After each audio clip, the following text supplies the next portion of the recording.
Уланбайдың yol boyu Urman bilen kaplangan Çimenlerin içinde Renguren gül içilgan Уланбайдың yol boyu Urman bilen kaplangan Çimenlerin içinde Renguren gül içilgan Kızıl Dağ'ın bağrında güzel güle yangraydı.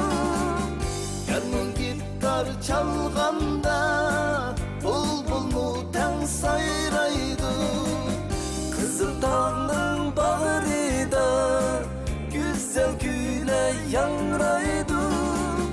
Yanın gitar çalganda bulbul mutan sayraydı. Ana yurtum Ürümçi sende bəxit parlaydı.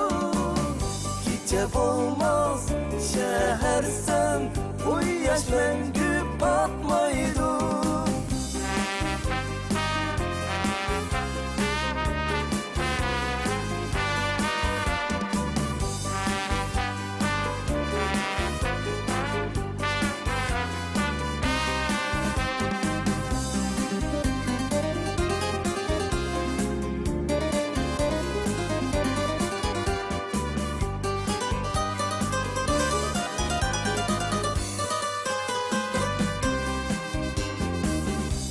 Уланбайдың yol boyu Urman bilen kaplangan Çimenlerin içinde Renguren gül içilgan Уланбайдың yol boyu Urman bilen kaplangan Çimenlerin